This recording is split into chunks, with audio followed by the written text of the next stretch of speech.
is literally poison. I definitely am an alcoholic. Relationship that I had with alcohol was not healthy. I'm talking about visits to the liquor store like every day, okay? And like that's not normal. All right.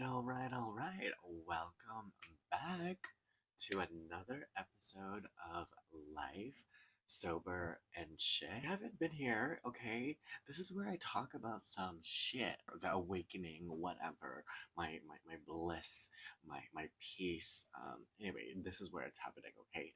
This is where it's at. Or whatever the case may be, there's those days, and it's easy just to pick up a drink and just, relax those nerves, ease your mind, and quiet it down for a moment and just enjoying that drink.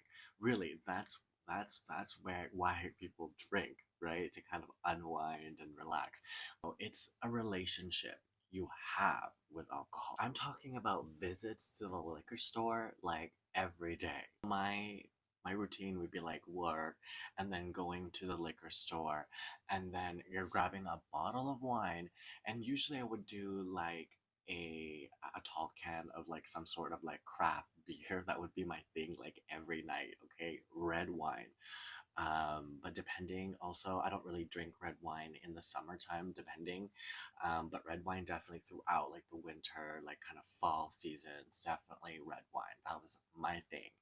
And I always used to justify it being like, I'm being healthy because you know what? It's grapes, right? It's grapes. So technically, I'm like drinking fruit, right?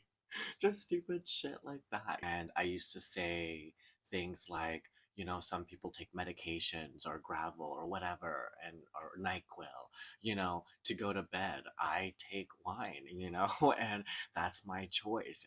And so I was really reliant on my sleep with alcohol, and when I didn't drink alcohol, my goodness, okay, oh, the most sleepless nights, okay? Like I couldn't do that. Like I had to drink the whole bottle, and I had to have a little nightcap for my good night drink, my night. That was kind of my routine. And I think alcoholics are very, I don't know, like it's a broad spectrum, okay? Like there's not just one alcoholic. You don't have to drink fucking R&R or something like whiskey every night. And to my experience, I did have a roommate like that, and it is really scary, okay? But again, you don't have to be a level of alcoholism in that sense. Like there's literally functioning alcoholics, okay? I would call myself a functioning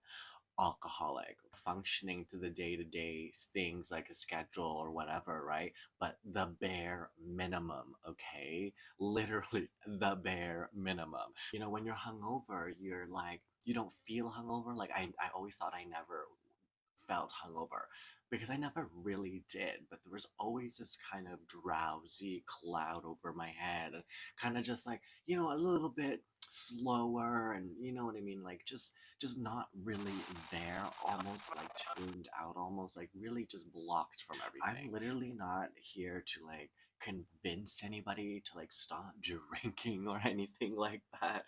And this is really just about like personal growth, right? And so that's what it really comes down to, is really just like the work from within. And yes, the alcohol really did affect me, and that was a problem. Like I definitely was an alcoholic, or I definitely am an alcoholic. It was just out of control, even though I thought I was in control.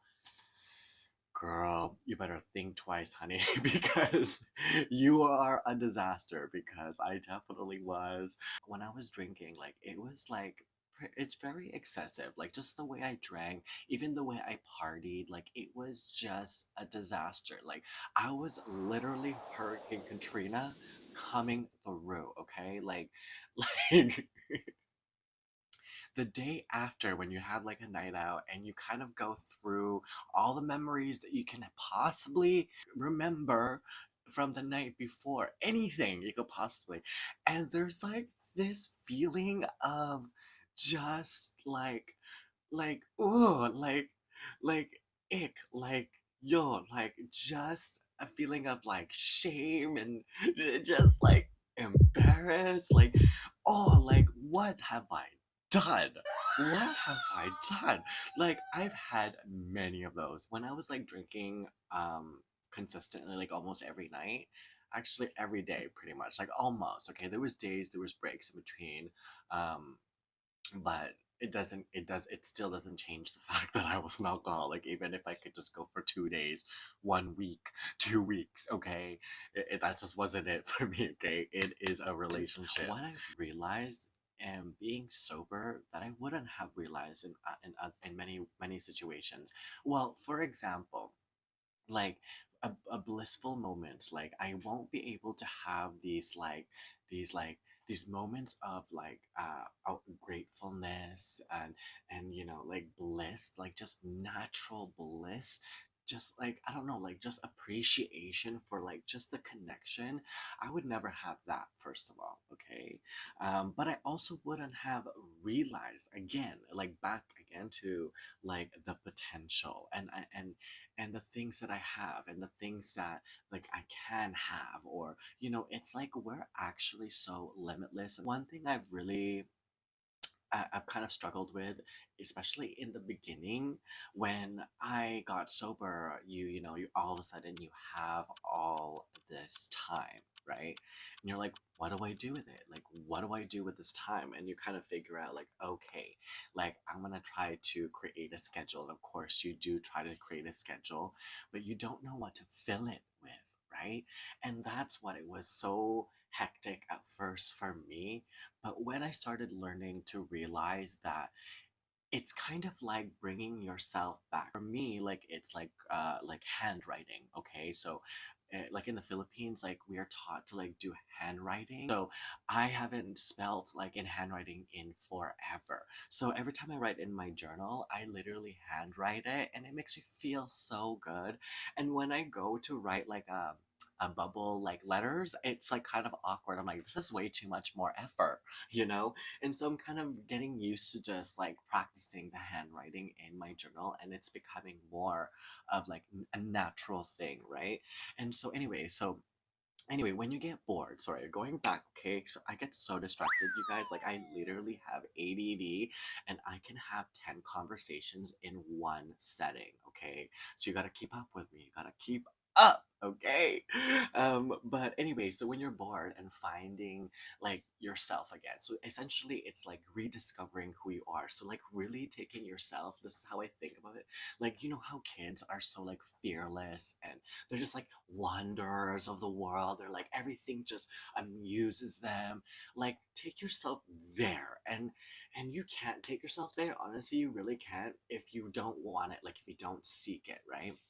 And so take yourself up like the passions that you like, and what really drives you, and that's what's gonna keep you busy, is like discovering yourself. And to be honest with you, like it's like one of the funnest things to go through is like kind of discovering yourself and like finding purpose and finding belief in yourself, finding love within yourself. Like those are just like those things that no one can ever take that from you. And so it's very like powerful, it's very empowering, regardless of the things that might be happening in your life, hardships, the obstacles life hands us sometimes, regardless of that, you know, again, just like focusing on things that you can control, okay? And things will just learn to unfold, and you have to listen. And honestly, sometimes it's really hard to listen to yourself and the things that come in, because the truth hurts, right? It really, really does.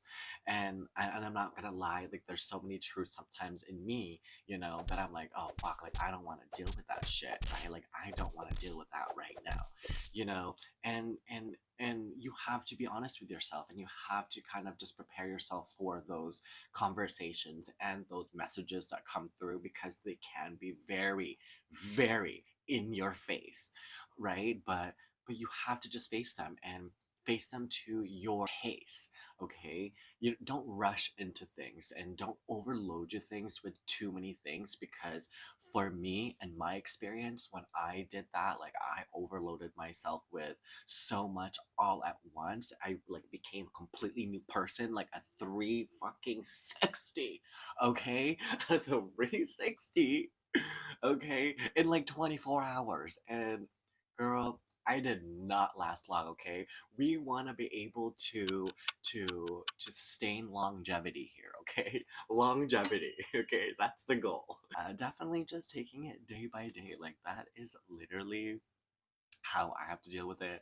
And it's so crazy because I was on the bus today, and there were liquor stores like were popping up everywhere. Like I don't know what it was. It was like almost something was sending me a message, because I just kept looking and seeing like liquor store signs, like, like all over. Like, I don't know, it just kept coming up today. And I was thinking to myself, I'm like, that's weird. Like, why is my attention so to the liquor store? And I looked at it, and it's like I had no connection to it, and it was almost it made me feel like, oh, like I don't know if I ever want to kind of go back to that, because of all the things it's brought into my life and all the bad decisions.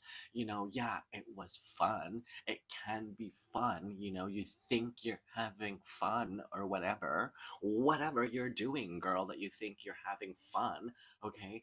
But it's not fun, okay? Before I got sober, I was afraid, and I thought this, like, it was one of my fears was, losing who I am and the things that I liked about myself, right? So, like, my really energetic, bubbly, personality, like my witty self, and, just an outgoing, extroverted person, like very talkative, just very loud. You don't lose who you are.